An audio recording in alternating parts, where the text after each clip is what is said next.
ప్రార్థన చేసుకుందాం. యేసయ్య తండ్రి స్తోత్రమయ్యా, మహాపరిశుద్ధుడైన దేవా మీకు వందనాలు చెల్లిస్తున్నాను తండ్రి. ఈ సమయంలో ప్రభా నీ సన్నిధానమందు చేరి నీ వాక్యమును ధ్యానం చేసుకోవటానికి మరొకసారి ఆయుష్ ఆరోగ్యమునిచ్చి ప్రభా నీ సన్నిధికి తీసుకొని వచ్చారు. వందనాలు అయ్యా. మీ స్వరాన్ని వినాలని ఇష్టపడి వచ్చామయ్యా. ఇదిగో మా బిడ్డలందరూ కూడా ప్రభా ఇదిగో ఇష్టపడి ప్రభా నీ సన్నిధికి వచ్చారు. మీరు ఏం మాట్లాడతారో మీరు మాట్లాడండి నైనా, మా క్షేమము కలగచ్చేయమని యేసుక్రీస్తు పరిశుద్ధ నామంలో ప్రార్థించి అడిగి వేడుకొంచున్నాను తండ్రి, ఆమేన్. మీరు ఏదైనా సమస్య సంఖ్యలలో ఉన్నారా? సమస్య సంఖ్యలు విప్పబడాలి అని అంటే తప్పకుండా ఈ వాక్యం వినండి.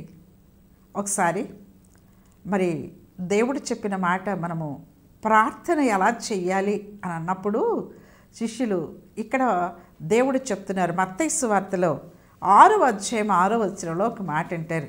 ఏమంటారంటే, నీవు ప్రార్థన చేయనప్పుడు నీ గదిలోనికి వెళ్ళి తలుపు వేసి రహస్యమందున్న నీ తండ్రికి ప్రార్థన చేయుము, అప్పుడు రహస్యమందు చూచు నీ తండ్రి నీకు ప్రతిఫలమిచ్చును అని రాయబడింది. అవునండి, నీకు ప్రార్థనకు జవాబు రావాలి అని అంటే మనము రహస్యమందున్నటువంటి తండ్రికి మనం ప్రార్థన చేయాలి. అక్కడ పర్టికులర్గా ఒక మాట ఉందండి. ఏముందంటే దానికోసం నేను చదివాను. తలుపులు వేసి తలుపులు మూసి అని రాయబడింది. అవునండి, తలుపులు ఎందుకు మూసుకోవాలి? మనము ఎందుకు తలుపులు వేసుకోవాలి? ప్రార్థన చేసేటప్పుడు ఎవరైనా వస్తే అందరూ వింటారు కదా అని అనుకోవచ్చు. కానీ ప్రార్థన చేసేటప్పుడు తలుపులు ఎందుకు వేసుకోవాలి అని అంటే డిస్టర్బెన్స్ ఉండదండి. మనకు చాలా డిస్టర్బెన్స్ ఉండదు. అంటే ప్రాక్టికల్ లైఫ్లో చెప్తున్నా. నేను కూడా ప్రార్థన చేసేటప్పుడు ఎప్పుడు కూడా ఒంటరిగా దేవునితో కలుసుకోవాలని నాకు ఇష్టం. ఈయన బ్యాంకుకి వెళ్ళిపోతారు, బ్యాంక్ జాబ్ కదా, ఈయన మేనేజర్గా పనిచేసేవారు. ఈయన బ్యాంకుకి వెళ్ళిపోతారు. బ్యాంకుకి వెళ్ళిపోయిన తర్వాత నేను తలుపులు వేసుకొని ఆయన వచ్చేంత వరకు ఎవరు వచ్చినా కూడా తలుపులు తీసేదాన్ని కాదు. కొన్నిసార్లు కంపల్సరీ తీయాల్సి వస్తూ ఉంటుంది. అప్పుడు నాకు ప్రార్థనలో డిస్టర్బ్ అయ్యేదాన్ని. నేను సమ్ అవర్స్ దేవుని సన్నిధిలో కూర్చునేటువంటి, అంటే కొన్ని గంటలు దేవుని సన్నిధిలో కూర్చునేదాన్ని. అలా చేసేటప్పుడు కొన్నిసార్లు ఏం చేసేదాన్ని అంటే నేను అనేదాన్ని, ఏమండి మీరు వెళ్ళేటప్పుడు లాక్ చేసుకొని వెళ్ళిపోండి, మీరు వచ్చేంత వరకు, మీరు వచ్చినాక మళ్ళీ లాక్ తీద్దరు, నాకు డిస్టర్బెన్స్గా ఉంది, నేను ప్రార్థన చేసుకోవాలి అనేదాన్ని. చాలాసార్లు అండి ఆయన ఏం చేసేవారు తెలుసా, నన్ను లోపల పెట్టి లాక్ చేసుకొని వెళ్ళిపోయారు. మరి ఎవరు వస్తారు ఎవరు లేదో నాకైతే తెలియదు, కానీ నాకు ఇప్పుడు కూడా నాకు తెలియదు. కానీ మళ్ళీ ఎవరన్నా ఫోన్ చేసి ఏంటి లాక్ చేశారు, ఎక్కడికి వెళ్ళారు అని అంటే అప్పుడు తెలుస్తుంది అనమాట, పలానా వాళ్ళు వచ్చారు అని. అంటే ఆశ ఏంటి అని అంటే దేవుడు చెప్పారు, అదే మాటే చెప్పారు. మనము వేరే దాని మీద తలంపులు వెళ్ళకుండా తెలిసిన వాళ్ళే వస్తారు. ఏం చేయాలి? ప్రార్థన కట్ చేసుకోవాలి. ప్రార్థన కట్ చేసి దేవునితో మాట్లాడుతున్నటువంటి ఆ ప్రార్థనను దేవుని దగ్గర మాటలు కట్ చేసేసి మనం ఏం చేయాలి? వాళ్ళని అటెండ్ కావాలి, వాళ్ళతో మనుషులతో మాట్లాడాలి. అలా కాదు. అందుకనే దేవుడు అంటాడు, రహస్యమందున్న నీ తండ్రితో మాట్లాడు అంటాడు. కాబట్టి తలుపులు వేసుకుంటే మనకి ఎవ్వరి డిస్టర్బెన్స్ ఉండదు. అందుకనే మనము రహస్యమందు తండ్రితో ఏకంగా ఐక్యంగా ఆయనతో డైరెక్ట్గా మనము మాట్లాడవచ్చు అనమాట. నాకు అది చాలా ఇష్టం. మీరు కూడా అలా ఒంటరి ప్రార్థన నేర్చుకున్నట్లయితే దీనిలో కొన్ని స్టెప్స్ ఉన్నాయి ప్రార్థనలో. ఒంటరి ప్రార్థన ఎప్పుడైతే నువ్వు అవర్స్ టుగెదర్ చేయటం నువ్వు నేర్చుకున్నట్లయితే నీకు కుటుంబ ప్రార్థనలో నువ్వు చాలాసేపు గడపగలవు. కుటుంబ ప్రార్థనలో నువ్వు చాలాసేపు గడపగలిగితే సంఘ ప్రార్థనలోనికి నువ్వు జాయిన్ అయ్యి అనేక అంశాలు సంఘముతో కలిసి ప్రార్థన చేసే అలవాటు నీకు స్టెప్ బై స్టెప్ మెట్టుకి నువ్వు ఎక్కగలవు అన్నమాట. చూడండి, మరి కొన్ని సంఘటనలు ఈ విధంగా సమస్యలు ఉన్నప్పుడు మనం ఎక్కువగా దేవునితో ఒంటరిగా ప్రార్థన చేయాలి, సంఘంతో కలిసి కూడా ప్రార్థన చేయాలి. కొన్నిసార్లు గడ్డు సమస్యలు ఒంటరిగా ప్రార్థన చేస్తే కాదు, కానీ మనము సంఘముగా ఏకీభవించి ప్రార్థన చేయటం ద్వారా ఆ గడ్డు సమస్యలు అనేటువంటివి తెగిపోతాయి, విడిపోతాయి. కాబట్టి సంఘముగా గడ్డు సమస్యలను మనము ఆ సమస్యలు తెంపాలి అని అంటే కంపల్సరిగా ఏక మనసుతో ఏకాత్మతో సంఘముతో కలిసి ప్రార్థన చేయవలసినటువంటి వారంగా మనం ఉన్నాం. రండి మనము అపోస్తల కార్యములు 1వ అధ్యాయము 14వ వచనాన్ని మనం చదివినట్లయితే, వీరందరూ అంటే 12 మంది శిష్యులు అనమాట, వీరితో కూడా కొందరు స్త్రీలను, యేసు తల్లి అయిన మరియయు ఆయన సహోదరులను ఏక మనస్సుతో ఎడతెగక ప్రార్థన చేయుచుండిరి. ఇది ప్రార్థన అలవాటు అనమాట. ప్రార్థన చేస్తున్నారు వాళ్ళు. ఎలా ప్రార్థన చేస్తున్నారు? ఏక మనస్సుతో, ఎంతమంది కలిసి వాళ్ళు ప్రార్థన చేస్తున్నట్టుగా మనం అక్కడ చూస్తూ ఉన్నాం. అక్కడే మనం చూడండి, అపోస్తల కార్యము 2వ అధ్యాయం మొదటి 2 వచనాలు చూసినట్లయితే, పెంతెకోస్తు పండుగ దినము వచ్చినప్పుడు అందరూ ఒక చోట కూడి ఉండిరి. అందరూ చాలామంది జన సమూహముగా కూడి వాళ్ళు ఏం చేస్తున్నారండి? అక్కడ దేవుణ్ణి స్తుతిస్తూ ఉన్నారు, దేవుణ్ణి ఆరాధిస్తూ ఉన్నారు, దేవుణ్ణి ప్రార్థన చేసి. అప్పుడు ఏమైందో మనకు తెలుసు కదా. అప్పుడు ఏమైంది? అప్పుడు వేగముగా వీచు బలమైన గాలి వంటి ఒక ధ్వని ఆకాశము నుండి అకస్మాత్తుగా వారు కూర్చుండి ఉన్న ఇల్లంతయు నిండెను. ఇల్లంతయు నిండిపోయింది. అవునండి, అక్కడ ఏకీభవించి అనేక మంది కూడి అక్కడ కూర్చుని ప్రభు సన్నిధిలో కూర్చున్నప్పుడు వారు చేసినటువంటి స్తుతి, ఆరాధన, ప్రార్థన ఎలా ఉన్నది అంటే బలమైనటువంటి గాలి వంటిది మరి వారి దగ్గరికి రావటం జరిగింది. ఇప్పుడు అక్కడ ఏమైందంటే, అప్పుడు వేగముగా వీచు బలమైన గాలి వంటి ఒక ధ్వని ఆకాశము నుంచి అకస్మాత్తుగా వారి దగ్గరికి వచ్చింది. వారు కూర్చుండిన ఇల్లంతా నిండిపోయింది. తర్వాత ఏమైంది? 4 అందరూ పరిశుద్ధాత్మతో నిండిన వారై ఆ ఆత్మ వారికి వాక్శక్తి అనుగ్రహించిన కొలది అన్య భాషలతో మాట్లాడుచుండిరి. అన్య భాషల వాక్శక్తి దేవుడు వారికి ఇచ్చినటువంటి వారిగా ఉన్నారు. వాక్శక్తి ఇచ్చాడండి వాళ్ళకి. ఎప్పుడు? అన్య భాషలతో మాట్లాడుతున్నారు. ఎప్పుడు? వాళ్ళంతా కలిసి ప్రార్థన చేసినప్పుడు. వ్యక్తిగతంగా నువ్వు దేవుని సన్నిధిలో కూర్చున్నప్పుడు వ్యక్తిగతంగా అనేకమైన అనుభవాలు దేవుడు ఇస్తారు. అలాంటి అనుభవాలు, దేవునితో ముఖాముఖిగా మాట్లాడిన అనుభవాలు అనేకమైనవి దేవుడు నాకు ఇచ్చారు. అనుభవపూర్వకంగా నేను చెప్తూ ఉన్నా. కాబట్టి మనకు దేవుడి యొక్క సన్నిధిలో కూర్చున్నప్పుడు అలాంటి శబ్దాలు కానీ ఏమీ లేకుండా ఒంటరిగా కూర్చుని ప్రభు సన్నిధిలో డిస్టర్బెన్స్ లేకుండా కూర్చుంటే ప్రత్యేకించి వ్యక్తిగత అనుభవాలు దేవుడు అనేకమైనవి ఇస్తారు. అంత మాత్రమే కాదు, ఏకీభవించి సంఘముతో కలిసి ప్రార్థన చేసినప్పుడు అక్కడ వారు కూర్చున్నటువంటి స్థలములో పరిశుద్ధాత్మ దేవుడు వారందరికీ కూడా వాక్శక్తి ఇచ్చినట్టుగా మనం చూస్తాం. అలా వాక్శక్తి ఇచ్చినప్పుడు అన్య భాషలతో తెలియనిటువంటి భాషలతో వాళ్ళు మాట్లాడుతున్నారు. ఎవరి భాషలతో వాళ్ళు మాట్లాడుతున్నప్పుడు అందరు చూచి గొప్ప గుంపులుగా వచ్చేసి చూడండి ఒకసారి మరి 6వ వచనంలో, ఈ శబ్దము కలుగగా జనులు గుంపులుగా కూడి వచ్చి ప్రతి మనుష్యుడు తన స్వభాషలతో వారు మాట్లాడటం విని కలవరపడిరి అంటున్నారు. ఏంటి ఇంతకాలం ఇలా మాట్లాడలేదు కదా వీరు, ఏంటి ఇలా మాట్లాడుతున్నారని అందరూ కలవరపడిపోయారు. వాళ్ళంతా దేవుడు చేసే అద్భుతాలు చూచినప్పుడు అన్ని జనాంగము కలవరపడుతుందండి. నిజము. మనం ఏకీభవించి ప్రార్థన చేయట్లేదు కనుకనే వాళ్ళు హెచ్చిపోతున్నారు. కానీ మనము అన్ని విషయాల్లో మనము కలవరపడుతున్నాం. మనము ఎందుకు ఇలా అయింది, ఎందుకు వాళ్ళని చంపారు, ఎందుకు వీళ్ళని ఇలా అయిపోయింది, వాళ్ళ కుటుంబంలో ఎందుకు ఇలా అయిపోయింది, మనము కలవరపడాల్సి వస్తుంది. ఎందుకంటే ఇలా సంఘ ప్రార్థనలు లేవు, ఏకీభవించి ప్రార్థనలు లేవు. ఎవరంతకు వాళ్ళు చెదిరిపోయినటువంటి వారుగా ఉన్నారు. ఏకీభవించి ప్రార్థన చేస్తే సంఖ్యలు తెగిపోతాయి, సమస్యలు తెగిపోతాయి, పరిశుద్ధాత్మ శక్తి అనుభవాన్ని మనము పొందుకోగలం. దేవుని యొక్క వాక్శక్తి దేవుడు మనకిస్తారు. ఆ విషయాన్ని మనం గుర్తించినట్లయితే సంఘముతో కలిసి మనము ప్రార్థన చేయవలసినటువంటి వారంగా ఉన్నాం. ఏమండి, మరి దేవుని యొక్క పరిచర్య చేసేటప్పుడు పేతురుని తీసుకెళ్ళి మరి జైల్లో వేసినప్పుడు సంఖ్యలు వేసినప్పుడు మరి ఆ సంఖ్యలు ఎలా ఊడిపోయాయండి. హాయిగా నిద్రపోతున్నాడండి పేతురు.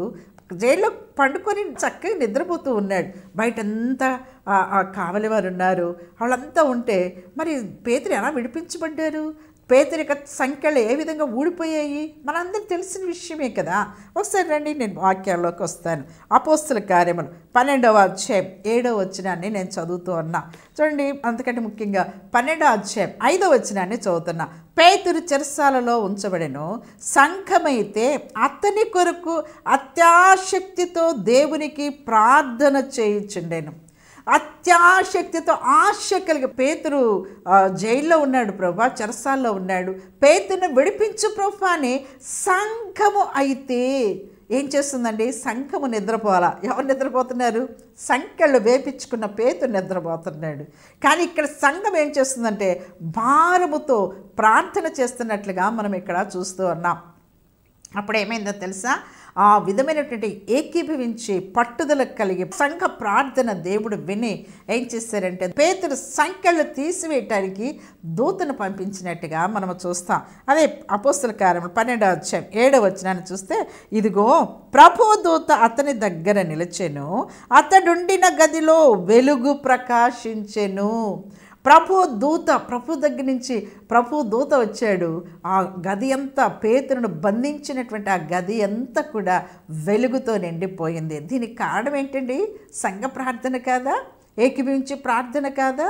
ఏకీభవించి ప్రార్థన చేస్తే కార్యాలు జరగవా? ఈ దినమున కూడా దేవుని సేవకులు ఆ విధంగా బంధించబడి ఉంటే చెప్పేవారు లేకపోతే వినేవారు ఎక్కడ ఉంటారండి? మన సేవకులు కావాలి కదా, ప్రకటించేవారు కావాలి కదా, మరి వారందరి కోసం మనం ప్రార్థన చేయాలి కదా.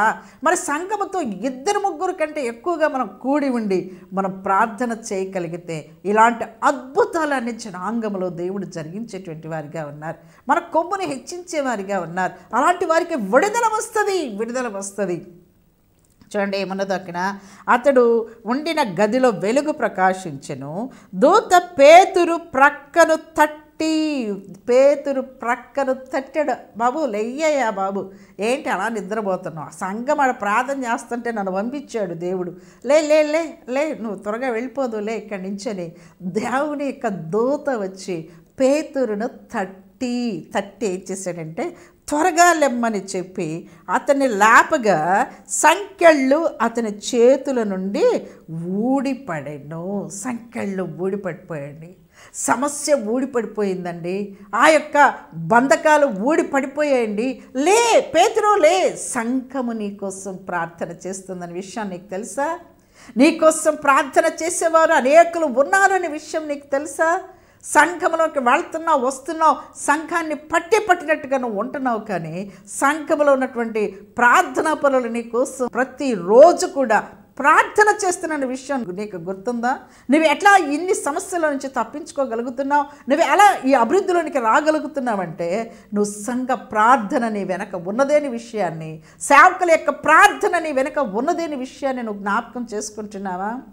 నువ్వు ధన్యురాలు సంఘంలో అయితే వాళ్ళైతే ప్రార్థన చేస్తున్నారు. అందులో నీవు కూడా జాయిన్ అయితే, నువ్వు కూడా ప్రార్థన చేస్తే అనేక మంది యొక్క సంఖ్యలు ఊడిపోతాయి కదా. నువ్వు కూడా ప్రార్థన ఒక పరుడుగా, ప్రార్థన అభిషేకము కలిగినటువంటి వాడుగా, దానుగా నువ్వు ఉండగలవా? ఈ దినము సంఘముతో కలిసి ప్రార్థన చేసి అనేక మంది కాపర్లు, సేవకులు, వాక్యము ప్రకటించేటువంటి వారు బంధించబడి ఉన్నారు. వారి కోసమే ప్రార్థన చేస్తానని ఒక తీర్మానం నువ్వు చేసుకుంటావా? ఒక్కరి ప్రార్థన అది సరిపోదండి. కలిసి ప్రార్థన చేసినప్పుడు ఇలాంటి అద్భుతాలు జరుగుతాయి. అలాంటి అద్భుతం చేయటానికి నువ్వు అక్కడవా సంఘంలో కలిసి ప్రార్థిస్తావా? రండి, అక్కడ 12వ వచనం చూస్తే, ఇట్లా ఆలోచించుకొని పేతురు ఏం చేశాడో తెలుసా? అక్కడి నుంచి లేవయ్యా లే, త్వరగా అందరూ ప్రార్థన చేస్తున్నారు, లేచి వెళ్ళు అని సగము దూరం తీసుకొచ్చి దేవదూత వదిలేసినప్పుడు నేరుగా ఎక్కడొస్తాడు తెలుసా? ఎవరైతే ప్రార్థన చేస్తున్నారో ఆ ఇంటికి వస్తాడు పేతురు. ఆ ఇంటికి వచ్చి తలుపు తడుతున్నప్పుడు రండి చూద్దాం. ఎట్లా ఆలోచించుకొని అతడు మార్కో అను మారు పేరు కల యోహాను తల్లి అయిన మరియ ఇంటికి వచ్చాను. అక్కడ అనేకులు కూడి ప్రార్థన. ఒకవేళ నువ్వు సంఘానికి వెళ్ళలేకపోతున్నావా? నీ దగ్గర ఉన్న విశ్వాసులందరూ నీ దగ్గర కూడి అందరూ కలిసి ఆ ఇంటిలో ప్రార్థన చేయండి.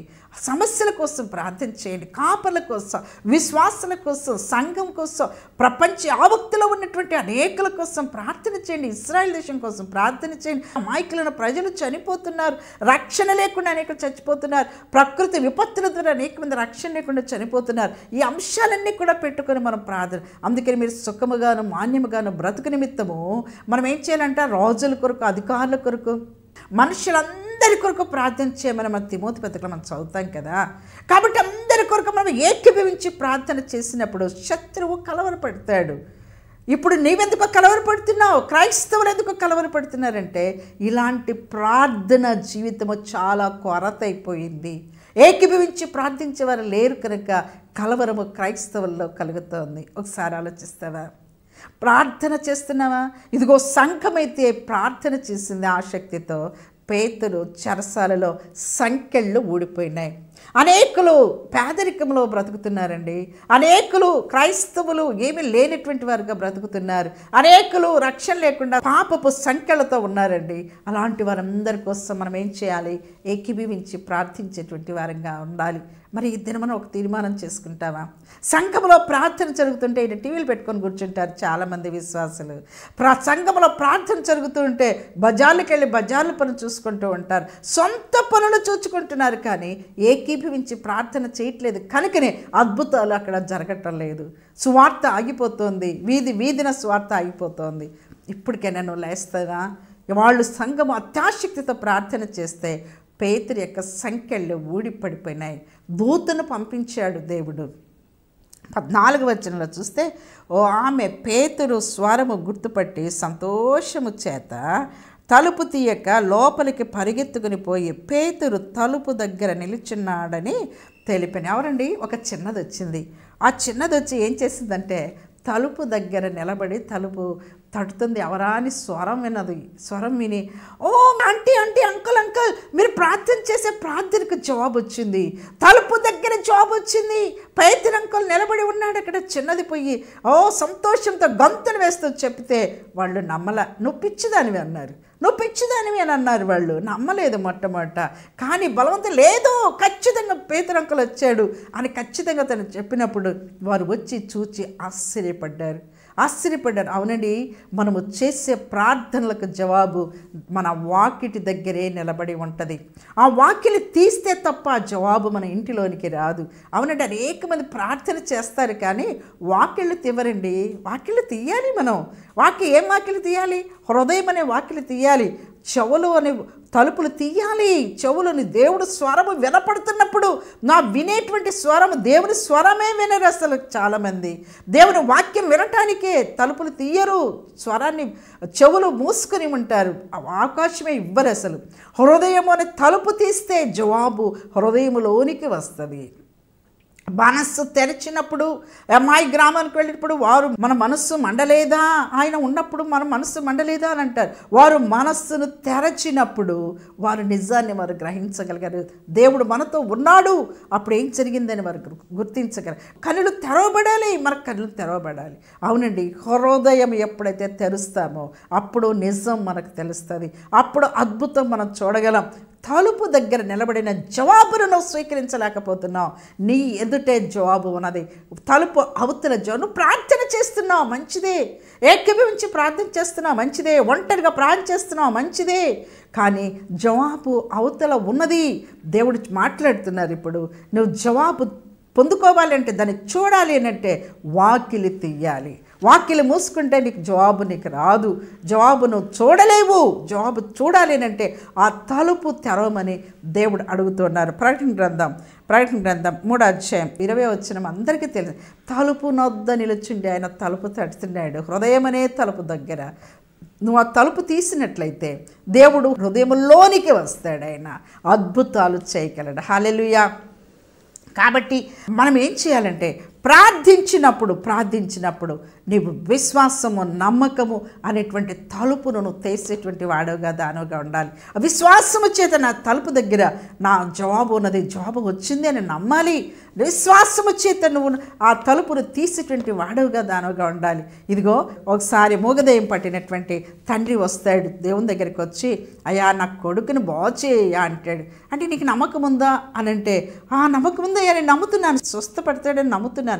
జవాబు యేసుప్రభే జవాబు, యేసుప్రభే స్వస్థత అని ఏమంటున్నాడంటే, దేవుడు మాట్లాడుతున్నాడు, నువ్వు నమ్ముతున్నావు అంటే నమ్ముతున్నాను, కానీ అపనమ్మకం ఉండకుండా సహాయం చేయి అంటాడు. అవునండి, అపనమ్మకం ఉండకుండా మనం ప్రార్థన చేసుకోవాలి. ప్రతి ఒక్కరిలో ప్రార్థిస్తారు కానీ అపనమ్మకం ఉంటుంది. మనమంతా మనుషులం కాబట్టి అలాంటి అపనమ్మకం మనలో కలగకుండా మనము దేవుని దగ్గర ఆ విషయం కూడా మనం అడిగేవలసినటువంటి వారంగా మనం ఉన్నాం. చూడండి, ఇక్కడ పౌలు శీలల్ని బంధించి చెరసాల్లో వేశారా? చెరసాలేసి బొండల్లో బిగించేశారా? వాళ్ళు ఏం చేశారు, నాకెందుకు ఇట్లా అయింది, నేను దేవుని పనే కదా నేను చేస్తూ ఉంది, దేవుణ్ణే కదా నేను ప్రకటిస్తూ ఉంది, దేవుడు ఏంటి ఇట్లా చేసాడు, నాకు ఎన్ని కష్టాలు తెచ్చిపెట్టాడు చూడండి, నేను అటు ఇటు కదలకుండా కూడా బొండలు వేసేసాడు, కాళ్ళు చేతులు కట్టేసేసి ఈ విధంగా చేసేసారంటే వాళ్ళు దిగులు పడ్డారా? వాళ్ళు దిగులు పడలేదండి. వాళ్ళు కీర్తనలు పాడుచు వాళ్ళు ప్రార్థిస్తూ వచ్చినట్టుగా చూస్తాం. అలా ప్రార్థించినప్పుడు ఏమైందండి, చెరసాల పునాదులు అదిరిపోయినాయి. ఏకీభించి నువ్వు శ్రమలో ఉన్నప్పుడు నీ సమస్య సంఖ్యలు వెప్పబడాలంటే దేవుని మీద నేరం మోపకుండా నువ్వేం చేయాలో తెలుసా? మీరు ఇద్దరు కలిసి, మీ కుటుంబం అంతా కలిసి, సంఘం అంతా కలిసి ఏం చేయాలంటే ప్రార్థించాలి. ఆ విధంగా ప్రార్థించినప్పుడు ఆ సమస్యని సంఖ్యలు వెప్పబడతాయి. ఏ సమస్యనే కావచ్చు, నీ ఆర్థికమైన సమస్య కావచ్చు, నీ బిడ్డల సమస్యలు కావచ్చు, నీ మ్యారేజ్ విషయంలో కావచ్చు, గర్భఫలం విషయంలో కావచ్చు, ఏ సమస్యనే కానీ ఏం చేయాలంటే దేవుని స్తుతిస్తూ ప్రార్థించటం నువ్వు ఒక్కటి నేర్చుకుంటే చాలు. నమ్మకము విశ్వాసం అనే తలుపు తీస్తే చాలు, దేవుడు అక్కడ నీ జాబ్ నీకు అక్కడ ఉంచుతాడు. నీ హృదయం వాకిటి దగ్గరే దేవుడు జాబ్ ఉంచాడు. ఆ విధంగా జాబును నువ్వు పుచ్చుకోగలవా? ఇప్పుడు జాబును చూడగలవండి. ఈ క్షణంలో నువ్వు ఆ విశ్వాసం అనేటువంటి ద్వారము తెలిస్తే సమస్య నీ దగ్గర నుంచి వెళ్ళిపోతాయి. నమ్మాలి, అంతే.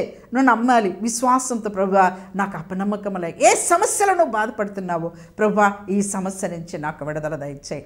మొట్టమొదట రక్షణ ఉండాలి, మొట్టమొదట ఆ విశ్వాసం ఉండాలి, నమ్మకం ఉండాలి. అప్పుడే నువ్వు నీ యొక్క సమస్యకు ఆ సమస్య సంఖ్యలు తెగిపోయి జాబు చూచి నువ్వు ఆనందించగలవు అనే విషయాన్ని దేవుడు ఇక్కడ మాట్లాడుతున్నారు. హల్లెలూయా.